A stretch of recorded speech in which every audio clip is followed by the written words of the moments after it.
1, 2. Speaker of the National Assembly.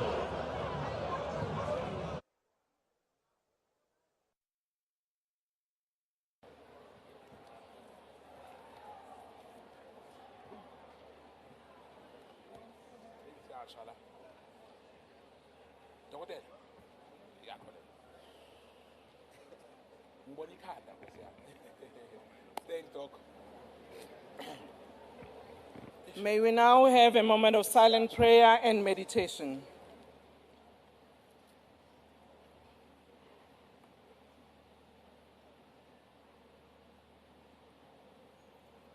May we be seated. Thank you.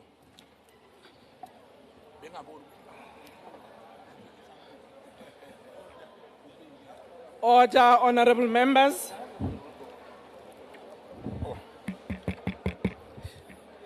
Order.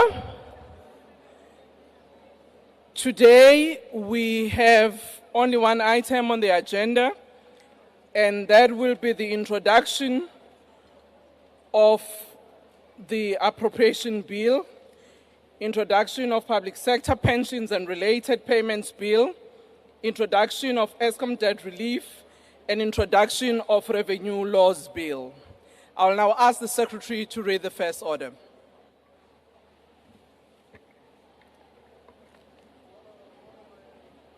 Introduction, appropriation bill and tabling of division of revenue bill. Introduction, public sector pension and related payment bill. Introduction, ESCOM debt relief amendment bill. Introduction, revenue laws amendment bill.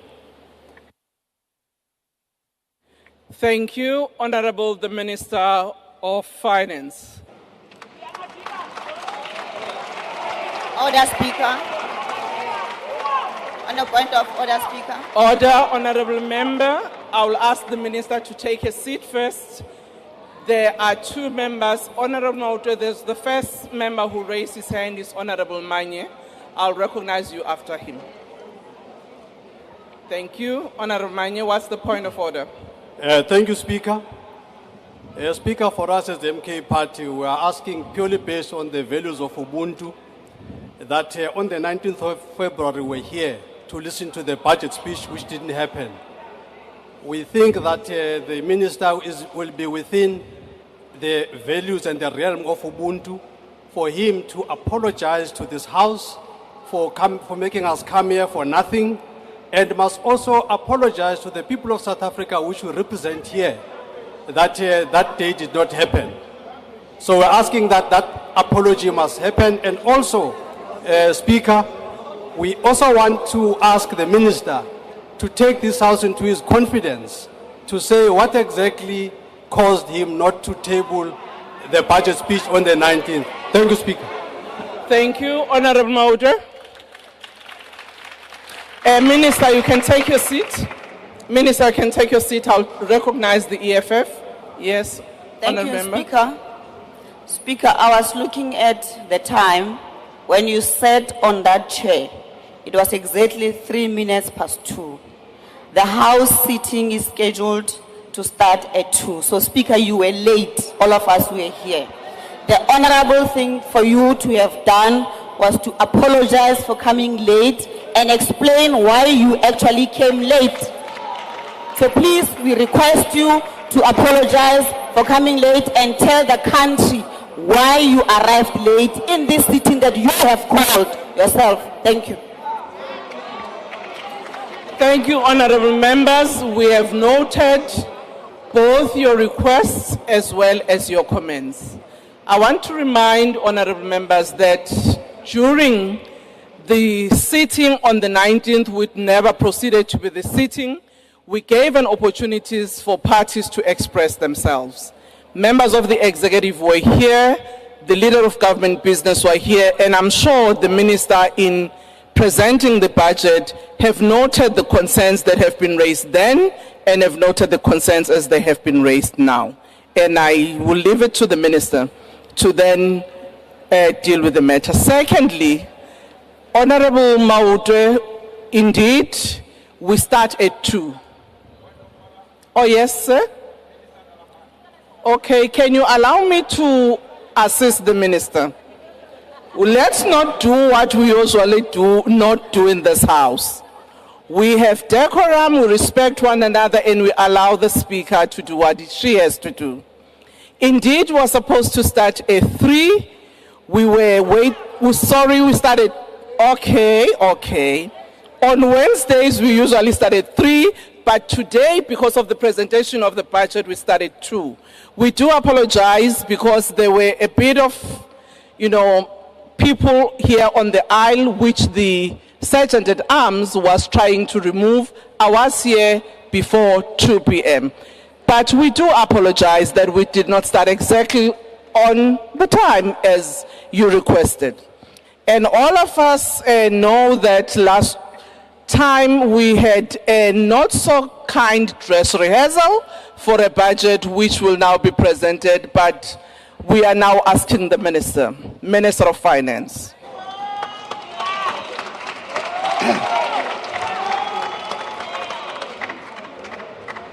Honorable Speaker, I'll probably assure Khila that I'm going to come back to that issue later. It's taken. Honorable Speaker,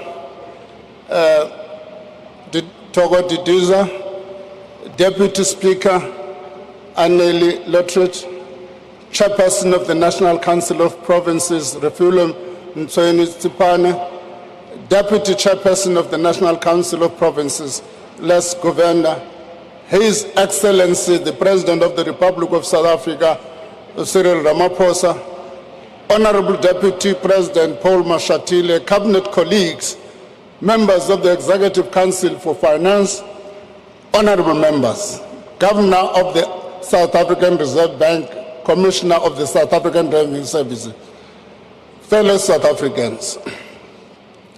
Just before, I'm going to come back to that point, Khila.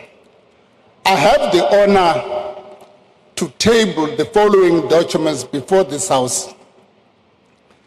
The 2025 Division of Revenue Bill, the 2025 Appropriation Bill, the 2025 ESCOM Debt Relief Amendment Bill, the 2025 Public Sector Pension and Related Payments Bill, the 2025 Revenue Laws Amendment Bill, the 2025 Estimate of National Expenditure, the 2025 Budget Review, and this 2025 Budget Speech. Just on a lighter note, Madam Speaker, let me first, before going on that lighter note, take the point raised by Honorable Manyi.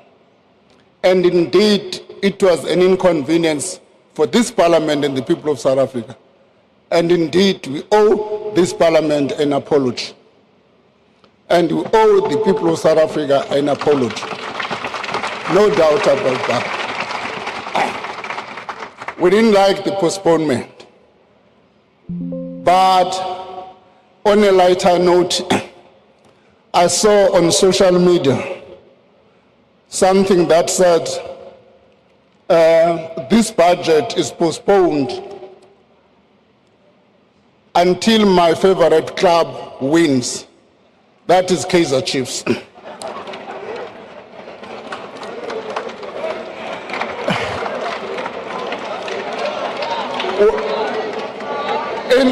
In cabinet, when I made this point, Dr. Ramkhopa wrote me a piece of note and said, "Oh, this budget will never be tabled." And Honorable Gigawa said, "Hey, these people are putting the country in crisis because this budget will never be tabled." Now, let me go back to the postponement, as I've apologized. Go back to the postponement and say the postponement of the tabling of the budget 3 weeks ago was a regrettable, but perhaps an understandable feature of multi-party governance. It is also a sign of some of the difficulties associated with a multi-party democracy. But what is positive is that the delay has stimulated an unprecedented level of public debate about the difficult policy trade-offs we as a nation face. A vital debate about which policies to fund and how to fund them, about which priorities to pursue now and which ones we may need to delay in the context of unlimited resources.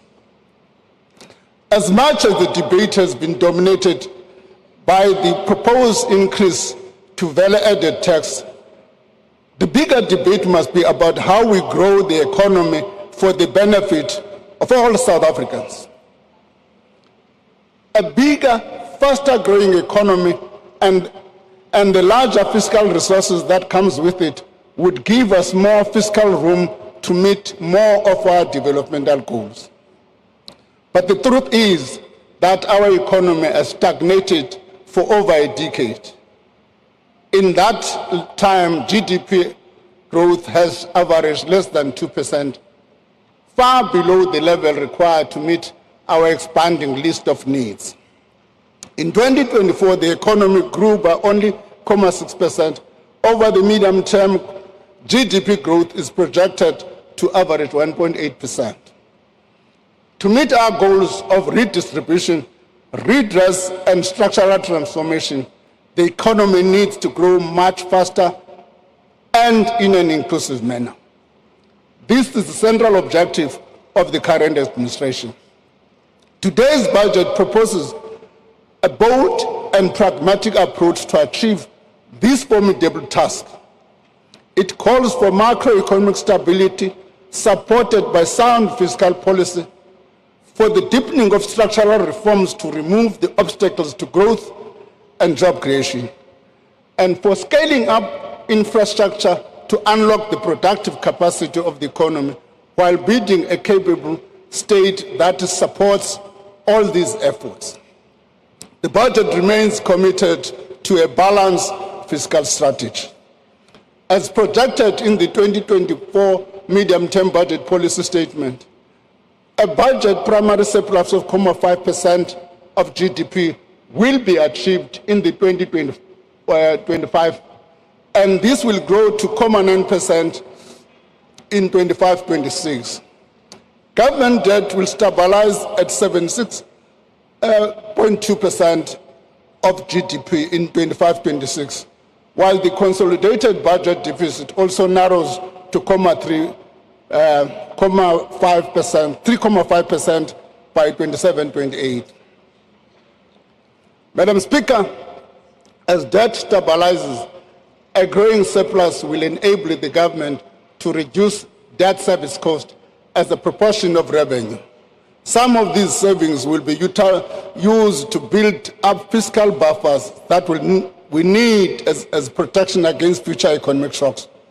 Shocks like the COVID-19 pandemic and other uncertainties stemming from the rising geopolitical tensions and the global economic ramifications thereof. Debt service costs will amount to 389.6 billion in the current financial year. This translates to 22 cents of every rand we raise in revenue. It is more than what we spend on health, the police, or basic education. We must reverse this trend and prevent the cost of debt from taking away resources that could otherwise be spent on our pressing social needs or to invest in growth. In this regard, our fiscal strategy stabilizes debt service cost as a percentage of revenue in 24-25 by maintaining a primary budget surplus. The ESCOM debt relief arrangements are also effective and contribute to improved fiscal position. ESCOM is now in a much better fiscal position than in 2023 when the debt relief was originally announced. As a result of these improvements, we have decided to simplify the final phase of the debt relief package. The last 70 billion debt takeover will now be replaced with a 40 billion in 2025-26, 10 billion in 28-29. This will result in a saving for the government of about 20 billion rand. Honorable members, these fiscal improvements are important milestones on our path to fostering a stable macroeconomic environment that is a prerequisite for a higher level of growth that promotes job creation, improve public services, and reduce inequalities. Our strategy to achieve faster growth remains anchored in the following 4 pillars: maintaining macroeconomic stability, implementing structural reforms, improving state capacity, and accelerating infrastructure investment. Maintaining macroeconomic stability, inclusive of prudent fiscal policy, promotes stable prices, lowers interest rates, and enhances the country's resilience to external shocks. This creates a conducive environment for investment. Implementing structural reforms removes impediments to growth and creates a solid foundation for a higher and sustained economic growth.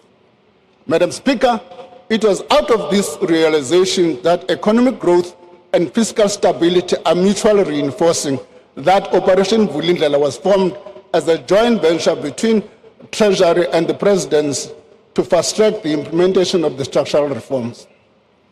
Its objective were to stabilize the supply of electricity, create a competitive and efficient freight logistics system, reduce the cost and improve the quality of digital communication, ensure a stable quality supply of water, reform the visa regime to facilitate skilled immigration and support tourism. Since its establishment in 2020, Operation Vulindlela has made real progress in achieving these objectives. For example, the energy reform that created 22,000 the energy reform that created 22,000 more than 10,000 megawatts are formally registered with NASA, which is of the last step in the regulatory process. These projects will contribute to reducing power cuts. The freight logistic roadmap was approved. The roadmap allows private sector participation and gives third-party access. Acceleration in accordance with the network statement. The cost of 1.5 gigabyte data bundle has declined by 51%, allowing individuals and small businesses to access more affordable data. The water use license backlog has been cleared, unlocking billions in investment and freeing projects that had stalled because of the backlog. The water quality regulatory system was reinstated for the first time since 2014. This is the green drop, blue drop, and no drop certification that enables effective intervention in supporting failing municipalities to provide clean water to citizens. E-visas for travelers from 34 countries have been introduced to significantly boost tourism. The Trusted Employer Scheme has been established to fast-track visa process for major investors.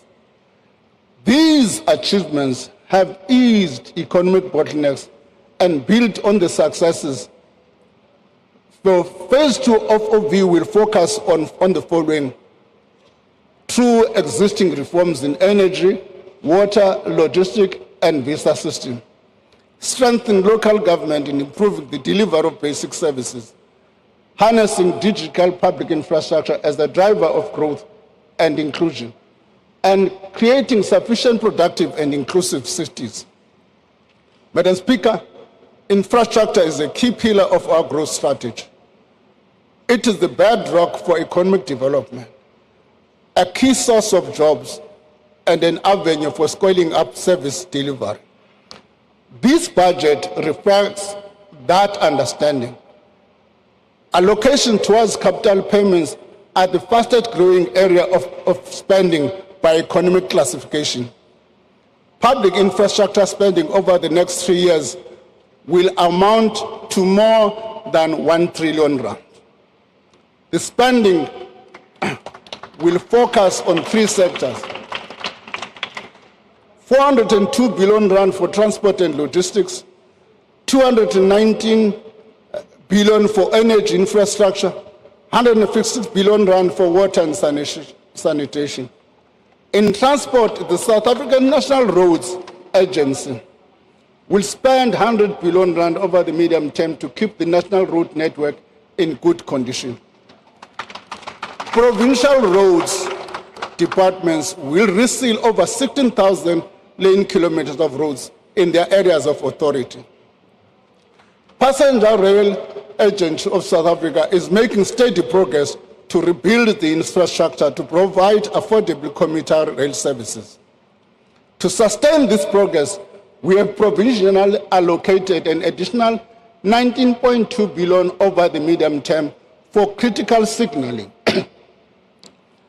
This will enable commuters from areas such as Mamelodi, Wamashu, Motherwell, Khayelitsha, Naledi, to name but a few, to catch a train every 10 minutes.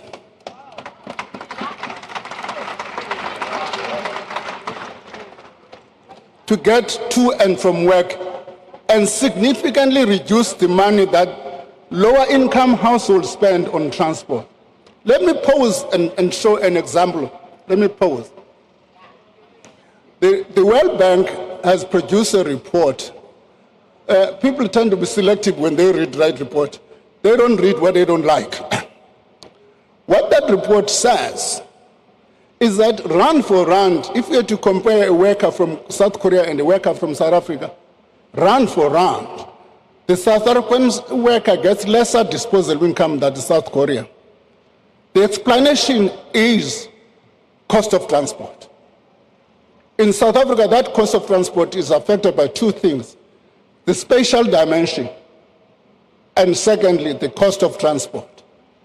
And this investment critically deals with that challenge for poor communities in our areas. I don't know, when somebody said it's not, this budget is not poor, what do you mean? This allocation will also allow PRASA to maximum the potential of the 241 new trains delivered through the rolling stock renewal program. Despite the progress made, PRASA procurement system needs strengthening.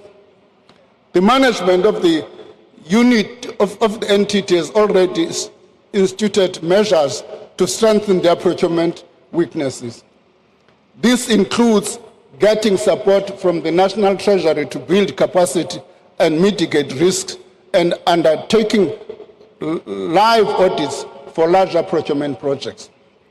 In the water sector, we are investing in several large-scale dam projects that are ramping up or entering construction. The Mkomazi project is expected to commence construction in November 2027, transferring water into the Mngeni water supply system. This will increase the total capacity of the system to 5 million households in eThekwini and 4 district municipalities in KwaZulu-Natal. The Bergville augmentation scheme is expected to start in July 2026. The project will improve the Western Cape's water supply system, improving regional water security while reliably supplying domestic, agricultural and industrial water users.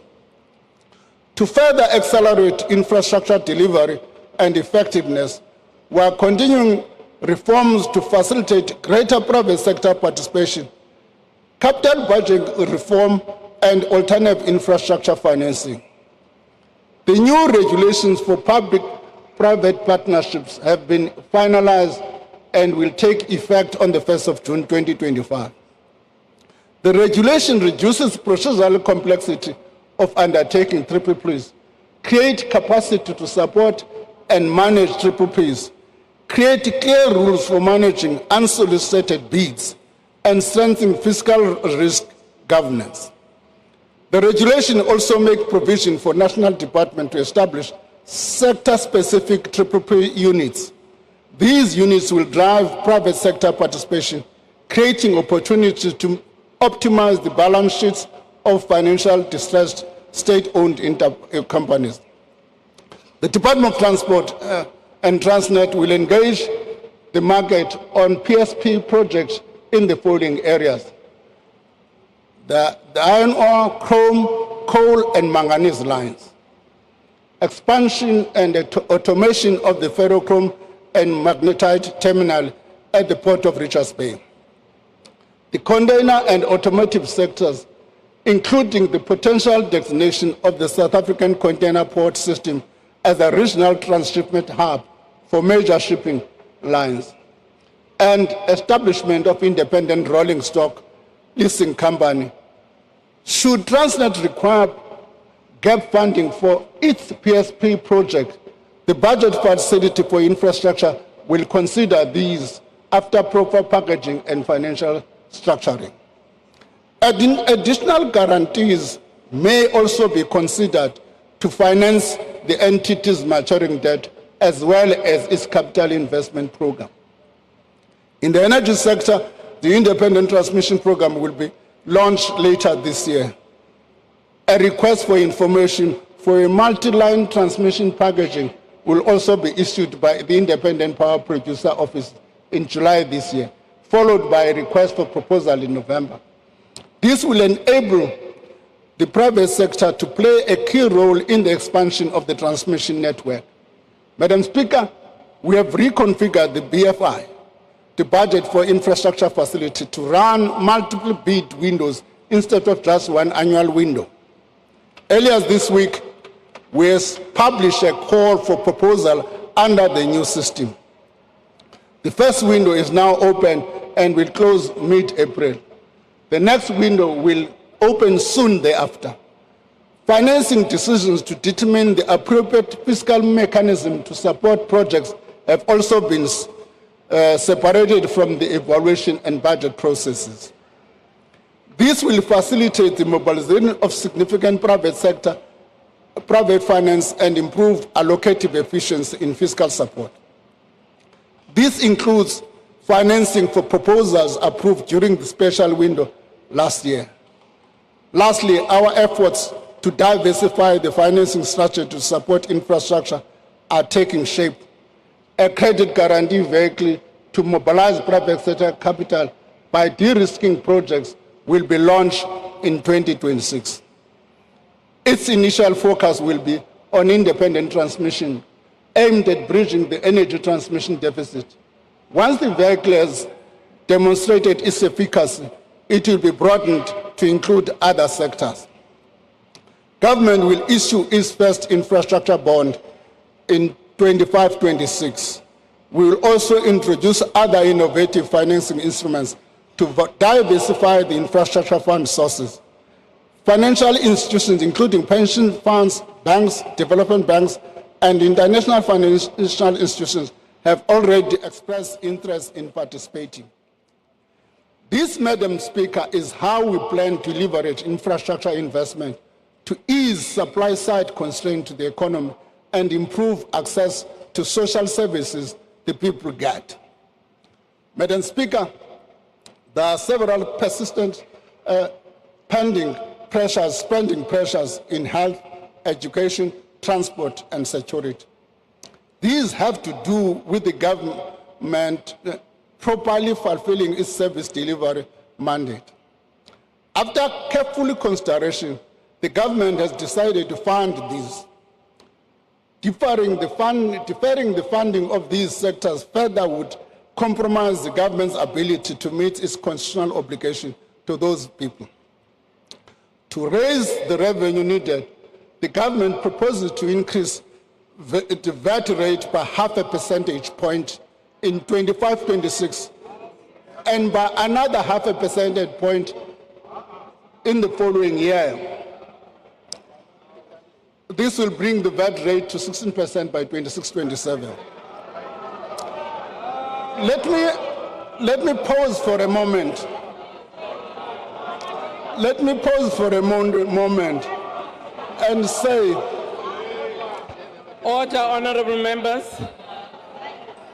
Let's allow the minister to finish his presentation. Madam Speaker, should the spending reviews and other measures we're embarking on yield enough extra revenue, we will reassess the need to embark on the second 0.5% point increase to VAT. Government also proposes no inflationary adjustment to personal income tax brackets and medical tax credits. These measures will raise 28 billion in additional revenue in 25-26 and 14.5 billion in 26-27. Madam Speaker, this decision was not taken lightly. I can tell you now, no Minister of Finance is ever happy to increase taxes. We are aware of the fact that a lower overall burden of tax can help to increase investment and job creation and also unlock household spending power. We, however, have had to balance this knowledge against the very real and pressing service delivery needs that are vital to our developmental goals, and we cannot be further postponed. Honourable members, we thoroughly examined alternative raising the VAT rate. We weighed the policy trade-offs involved in increasing the corporate and personal income taxes. Increasing the corporate and personal income taxes would generate less revenue while potentially harming investment, job creation, and economic growth. Corporate tax collections have declined over the last few years, an indication of falling profits and a trading environment worsened by the logistic constraint and rising electricity cost. Furthermore, South Africa's corporate income tax collections are already higher than most of our peer countries. On the other hand, an increase to the personal income tax rate would reduce taxpayers' incentive to work and save. Our top personal income tax rate and our personal income tax collection as a percentage of GDP are far higher than those of the most developing countries. Increasing it is therefore not feasible. Taking on additional debt to meet the spending pressures was also not feasible. The amount is simply too large. The cost of borrowing would be unaffordable. Our sub-investment credit rating would also make this level of borrowing costlier and put us at a risk of even further downgrowth. Madam Speaker, VAT is a tax that affects everyone. By opting for a marginal increase to VAT, its distributional effect and impact were costly considered. The increase is also the most effective way to avoid further spending cuts and to enable us to extend the social wage.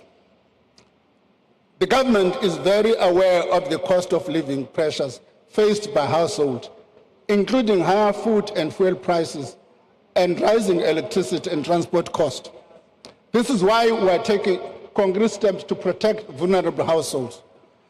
This is done through providing social grant increases that are above inflation, expanding the basket of zero-rated items to include vegetables, dairy liquid, blends, meats and poultry products. We are also not increasing the fuel levy for another year, saving consumers around 4 billion. Madam Speaker, broadening the tax base and improving the administrative efficiency of the South African Revenue Service allow us over time to spread the tax burden more evenly and equitably. With this in mind, SARS is allocated 3.5 billion in the current financial year and an additional 4.4 billion over the medium term. That takes the total SARS allocation to 7.5 billion over the medium term. By the end of February this year, SARS reported a significant increase in undisputed debt. This means billions of rand are owed to the state. The revenue collector has also detected 156,000 taxpayers who are not registered and who have not filed despite their substantial economic activity. We therefore call on all South Africans to comply with the law and support SARS in its endeavor to collect the revenue that enables government to fund and provide critical services. I also want to emphasize the importance of tax compliance. I thank all compliant taxpayers who pay their fair share of taxes. I also encourage those that are not compliant to do the right thing. The rewards of higher tax compliance and efficiency take time. Once again, the investment we make today in SARS will allow us to collect at the time to make improvements. Madam Speaker, the revenue proposed through the tax measures announced in this budget will contribute largely to us providing 232.6 billion in additional funding to key programs over the medium term. This amounts to 102 billion in 25-26, 68 billion in 26-27, 62 billion in 27-28. The funding is for spending pressures for infrastructure investment, social protection, a higher than anticipated public service wage bill, a provisional allocation for critical frontline services. Honourable members, in the last year alone, public sector health system lost close to 9,000 health workers. We did not have enough money to retain or replace them, even after reprioritizing funds budgeted for consumables and medicine. Accruals in this sector, which is the money owed by department to vendors for service already provided, also ballooned to 22 million. Let me just dramatize this thing. How it works is that in a Department of Health in a province, they pay, you provide services. The Department of Health does not have money to pay you now. They are going to wait for April. In April, they pay you with the new money for the previous year. The second year, in 25-26, they don't have money to pay for the new ones. So it can't be allowed to go on like that. It can't be allowed to go like that. Will be any responsible government if we allow such things to happen. And as a result, therefore, our health services are becoming dysfunctional. This means that the money allocated to departments ends up paying for previous year services and goods rather than for the current needs, setting off a vicious cycle of budget shortfalls, unpaid invoices, and a crisis in cash flow and the planning and the predictability of budgets. This is an untenable situation that we could not leave unresolved. As a result, consolidated spending, which exclude interest payment, increases from 2.4 trillion in 24-25 to 2.83 trillion in 27-28. Provinces will receive 2.4 trillion over the medium-term period. This budget includes allocation to support critical provincial functions related to health and education. We trust that the allocation will be used for their intended purposes. I must repeat, because these funds that are allocated to provinces go through what is called an equitable share. Once they become part of the equitable share, the decision to divide that money and allocate becomes a provincial one.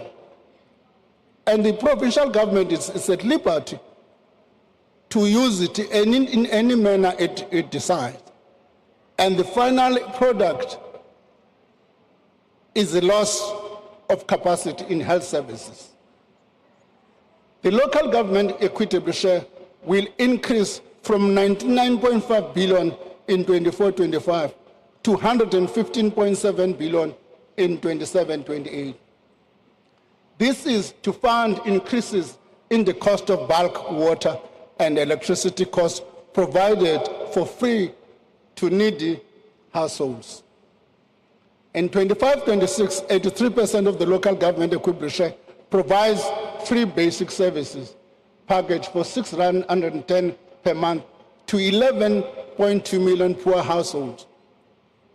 Honourable members, this package of free municipality services continues to be a key tool for reducing poverty and inequality, raising living standards and facilitating access to a greater economic opportunity. Madam Speaker, a 3-year wage agreement has been reached, although the agreement exceeds the 2024 budget. In the medium-term budget policy statement projections, its duration reduces uncertainty in the budget planning.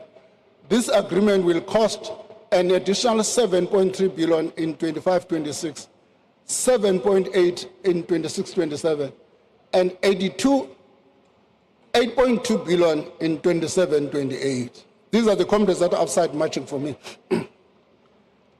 An amount of 11 billion rand provisionally allocated for the next 2 fiscal years for the early retirement initiative, whose intention is to attract younger employees into the public service. Preliminary savings are expected to average 7.1 billion per year over the medium term, long term. The savings will be retained by the departments. The interventions on the wage bill are aimed at ensuring that when key frontline staff are lost through natural attrition and retirement, sectors are able to fill vacant posts to keep service running effectively. Paying salaries constitute 76% of the provincial education department. This means that only 24 rand out of every 100 rand of their budget is left for funding school infrastructure, meals for learners from poor backgrounds, and stationery and textbook, among other things. Our learner-teacher ratios remain higher than we would like, meaning that we still need more teachers in classroom. To prevent compensation of employees from crowding out other equally important areas of spending, 19.1 billion is added over the medium term to keep approximately 11,000 teachers in the classroom. The foundation to building in the next generation of citizens who contribute economically and socially to this great nation is early childhood development. Despite this, the subsidy for early childhood development has not increased from 2019 level of 17 rand per day per child. To remedy this, an amount of 10 billion over the medium term is allocated to increase subsidy to 24 rand per day per child. The extra funding will also support increased access to ECD for approximately 700,000 more children up to the age of 4 years old. Health spending will grow from 277 billion in 24-25 to 329 billion in 27-28 to support equitable provision of public health services, including free primary health care services. Like in provincial education, a significant portion of provincial health budget is spent on salaries and wages. 28.9 billion is added to the health budget, mainly to keep about 9,300 healthcare workers in our hospitals and clinics. It's also be used to employ the 800 post-community service doctors and to ensure that our pharmacists do not run out of medicine. Honorable members, social grants are allocated 284.7 billion rand in 25-26. This allows us to increase the old age grant, disability grant by 130 rand. Now let me tell you a story. I was working here in Waterfront an old man comes to me and he says, thanks for the 150, but the 150 now is gone. He said, but I don't need VAT. Now, because of the reduction in the VAT, I had to reduce the 150 to 130. The child support grant by 30 rand, the foster care grant by 70 rand. The COVID-19 social relief in its current form will be extended by a year to March 2026. 35.52 billion rand is allocated for this purpose. Let me correct, correct a myth here. A myth that suggests that I'm trying to pose as two alternatives is either VAT or SRD. Didn't say that. What I did say is that the SRD has been a temporary grant. We have been debating to find a funding source for it so that it should not continue to crowd other spending. What we are attempting to do is to stabilize exactly that, to make sure that this grant is not only sustained, but it also does not crowd out other spending. We go on in this speech and in the previous one that leaked. Same sentence. As announced by the President in the State of the National Address, the SRD will be used as a basis for the introduction of sustainable form of income support for unemployed people. The future form and nature of the SRD will be informed by the outcome of the review of the active labor market policy programs. This is expected to be completed by September 2025. Madam Speaker, nearly 28 million beneficiaries will access social grants. The truth is that it is one of the most comprehensive social safety nets among emerging economies. This reflects our commitment to addressing poverty and inequality while keeping our spending sustainable. In this budget, we have also made a provision to replenish the funding for our security functions and peacekeeping commitments. 9.4 billion is allocated to fund the Defence Force and correctional services. Over the medium term, 5 billion has been allocated to the Department of Defense to support South Africa's participation in the SADC mission in the Democratic Republic of Congo and to supplement existing peacekeeping activities. We will continue working with the Department of Defense on ways to change the composition of expenditure to modernize the defense force moving forward.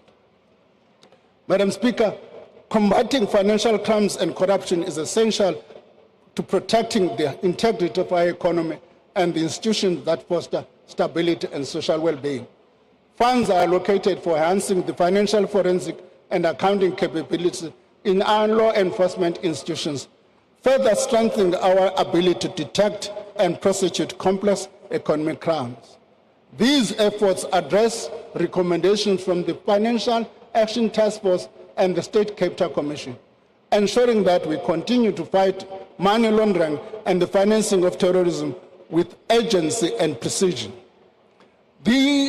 There are remaining issues that require work during the year, which may require funding later in the year. These include infrastructure projects in the BFI, the rolling stock fleet renewal program, accommodating population changes that impact on provincial equitable share, in particular the 3 provinces, strengthening capability in the Office of the Chief Justice, Statistics South Africa and the South African Revenue Service were already attending to it. An issue which has been raised is also the issue of political funding and infrastructure provision for real houses. Madam Speaker, our ability to deliver public service depends on having a competent, capable, and ethical state. Delivering a reliable and sustainable core services is a priority for this government. Our focus must remain on more effective and efficient service delivery, and proper combination between personal expenditure, operating costs, and the maintenance of physical facilities and assets, supported by professional and efficient administration. For over a decade, budgets have been trimmed across the board. While these measures have helped maintain fiscal discipline, they have often been implemented without a thorough interrogation of whether the funds we allocate truly support our national priorities. We must acknowledge that over time, budgets tend to grow incrementally, often carrying forward historical allocations without necessarily reflecting the evolving needs of our country. This approach has led to inefficiencies, misalignment, duplication, and in some cases, the continued funding of programs that do not yield the intended impact. We recognize the urgent need to address this. We are not deaf to the public concerns about wasteful and inefficient expenditure. We know that we must earn the taxpayers' trust every day by spending public money with care and ensuring that every rand collected is spent on its intended purpose. Since 2013, as part of the ongoing evaluation of the operation of government, national treasurers and provincial treasurers have undertaken 240 spending reviews. These reviews range from a number of things such as officer accommodation, fleet management, and so on. However, we have agreed, out of a long discussion with colleagues in government, including the president, that we need to focus on this area of spending reviews. And as such, change the institutional arrangements that we have and locate the spending reviews in the president's office. In that sense, incorporate some of that work to the Operation Vulindlela moving forward. So we are going to give that institutional capability moving forward. The consolidated recommendations of these reviews and other things, including this, as I've indicated, the President has also undertaken to do this, to take this work together with National Treasury. Thank you for this commitment, Mr. President.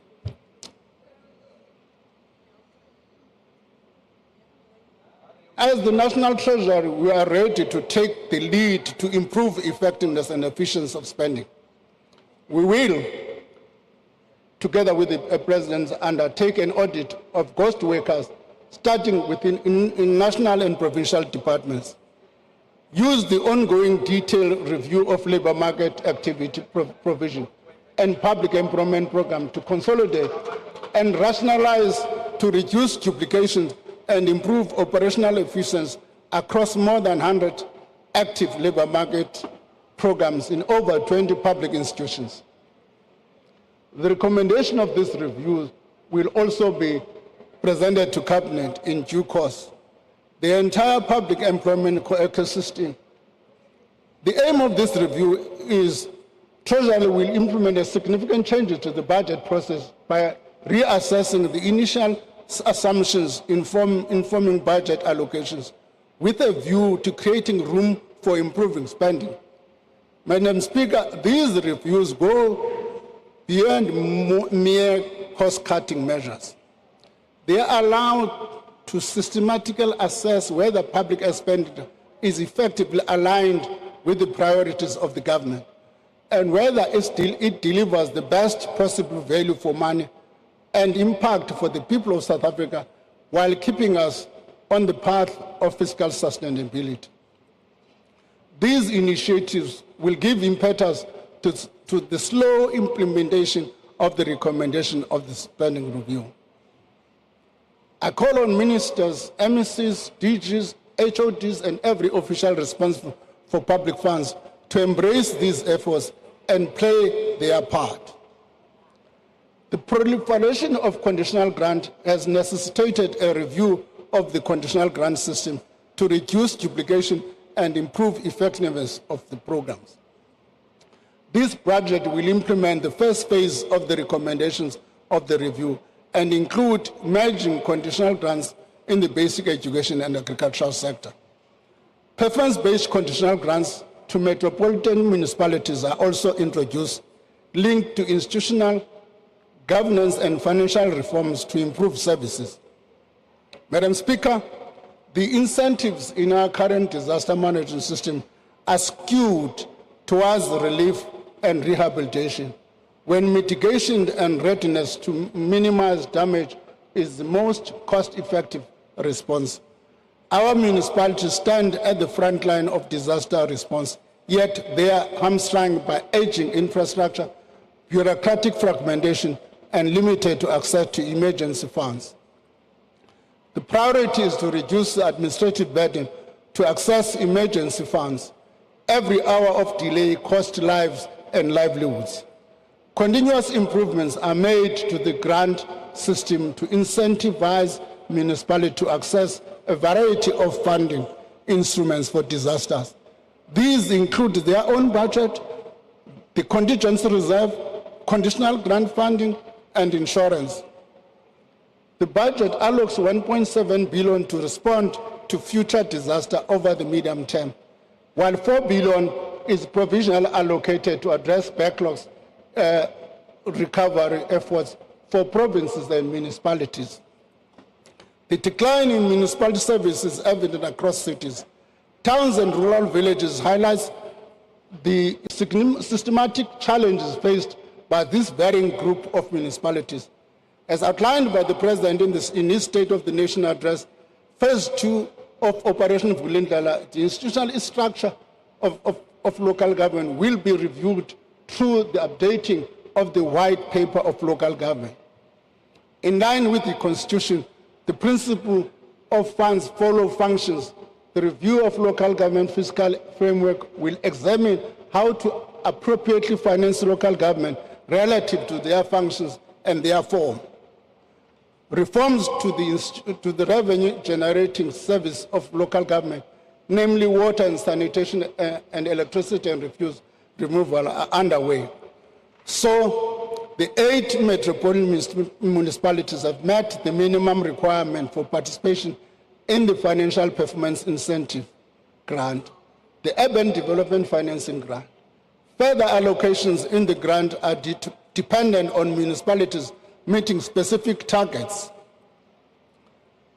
related sets out in their performance improvement action plans. For 25-26, this includes critical institutional governance and management changes to creating an enabling environment for local term investment infrastructure. By ring-fencing the revenues from these services and running operating surpluses, these business units can generate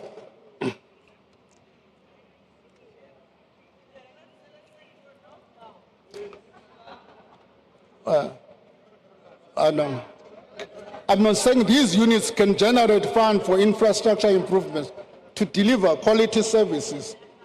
Madam Speaker, in conclusion, allow me to reiterate that through the policy choices we have made and the carefully targeted allocations we are proposing, the public institutions should be in a better position to continue delivering much needed services. This budget reflects our collective efforts to chart a path through difficult times to prosperity.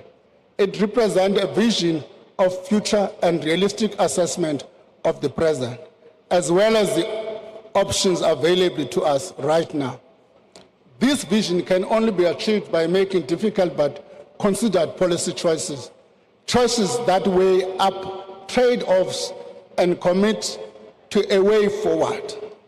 Honourable members, this budget is a product of a combined and careful consideration of the Cabinet of the Government of National Unity. Despite some minor disagreements, I must confess, that has done the difficult and necessary work of assessing the alternatives open to us at the current conjuncture in our growth journey. Honourable members, this budget is also a proposal to you as Parliament that has been democratically elected to represent the aspirations and interests of South Africans by confronting the difficult choices needed to move our country forward. It is in this spirit that I draw to the words of the Pan-African leader Amal Kabar, who advises us, always bear in mind that the people are not fighting for ideas, but for things for things in anyone's mind. Order, They are honourable fighting members. to win material benefits, to live better and in peace, and to see their lives go forward to guarantee the future of their children. The policy choices proposed here are about achieving these material benefits. They are about moving South Africa and all South Africans forward into a better, more prosperous and equitable future. Speaker, as I close, allow me to express my deepest gratitude to the President and Deputy President for their counsel, their support, and for their leadership, in particular in this difficult budget. Thank you also to the Deputy Ministers of Finance and the excellent National Treasury team led by the Director General. Thank you to the Commissioner for the South African Revenue Services and the Governor of the South African Reserve Bank for their astute stewardship of these two key institutions. Thank you to my Cabinet colleagues, the Ministers' Committee in the Budget, and the Budget Council, who share the heavy load of the tough decisions that must make to maintain this sustainability of our public finances. To the Parliamentary Standing Committees of Finance, Appropriation and Public Account, I express my sincere appreciation. And of course, out of this threat, without the support of my wife and my family, it would not have been as easy as it would have been from Chawe that I've been able to withstand.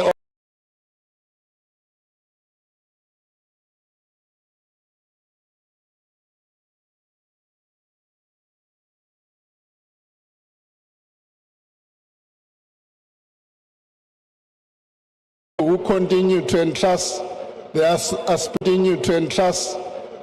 aspiration to us. I thank you. Thank you, Honourable Minister.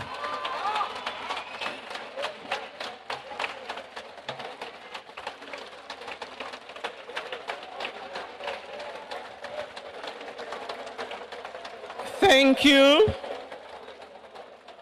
Can I allow members to take their seats? Honourable members, order. We have now heard the Minister tabling the executive statement, which is a budget. It is tabled here in the House. Now the task is for you as Parliament to then reflect on this budget through the relevant committees. The papers tabled, order. Order, Honourable order. Thank you. Honourable members, order. Order. Honourable members, just ignore the people that are going out. Allow me to address you. You have now heard the budget tabled. Order. Honourable members, you will have your chance to address the media as you go out. But for now, just listen.